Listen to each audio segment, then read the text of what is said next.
Okay, go ahead. Okay, so I've got a really nice big doe, got it all cut up, and we saved some roasts and stuff. We got quite a bit of venison here, the loin steaks, and what I've done is I've trimmed out, and you can look at this right here. That is the shanks, the shoulder meat, the neck meat. You get the idea. Anything that could be used in sausage or burger. And what we're going to do is we're going to make burger, and it's a burger that we both really like. In fact, you like it better than beef hamburger. Venison is very, very lean, so you got to add some fat to your venison burger. And I'm fortunate that I got a buddy that works at a grocery store. His name is Paul, and he works in a meat market.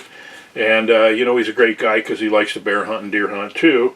And what I do is when I just tell him, hey, when you are trimming ribeyes to put out in the meat case, save me the fat.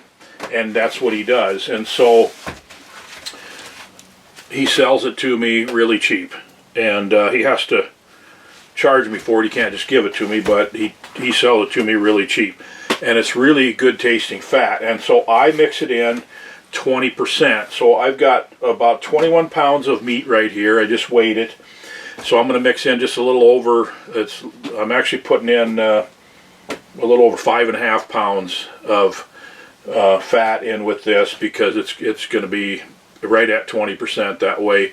So we're going to have a little over 26 pounds roughly of burger when we get done, and then we just wrap it up in 1 pound packages. So let's just go ahead and get started here, get the grinder set up, and let's go to work, and I'll show you what this looks like.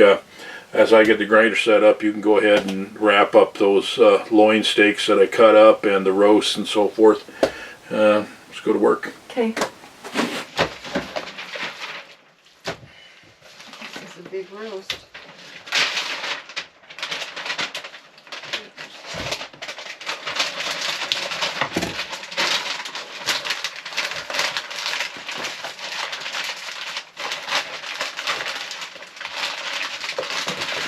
Double wrap these, or sometimes it's enough? Yeah, probably wouldn't hurt.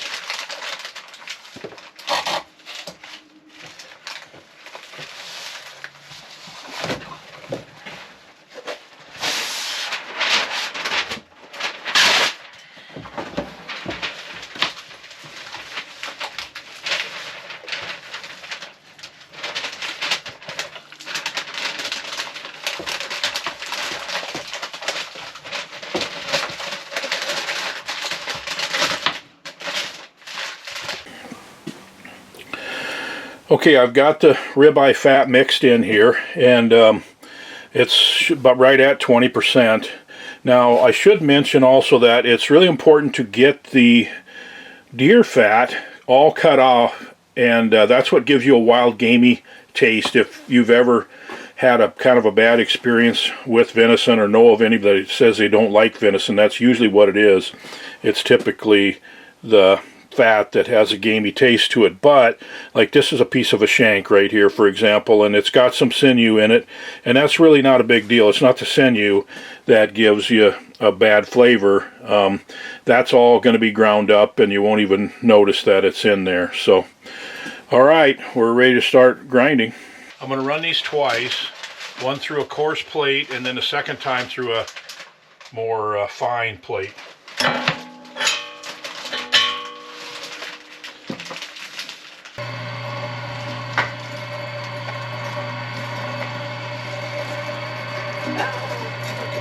But still it's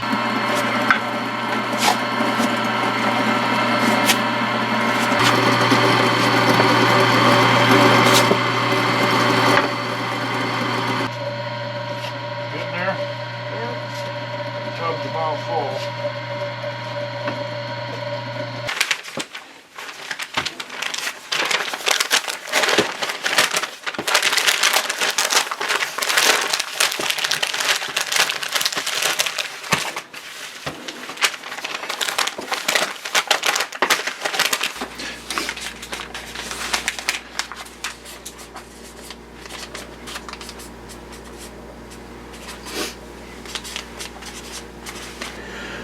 Okay, so we ended up with 24 packages for about 26 pounds, so I guess my guessing wasn't exactly right as I was guessing the pounds, putting 1 pound per package. We will be making tacos, and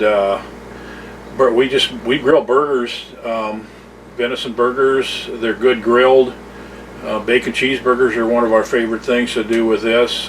We do a low carb meatloaf. We should actually do a video on that, a low carb meatloaf that we do with this venison burger. That's really good. Doesn't have breadcrumbs in it. It's got some other stuff in it. It's pretty cool. If you'd like to see a video on that, just drop a comment below. So anyway, it's kind of a short video, but it just shows how we do the venison burger, and it's really good this way, and I hope you enjoy it. Hope you try it. So thanks for being a subscriber, and we'll talk to you soon.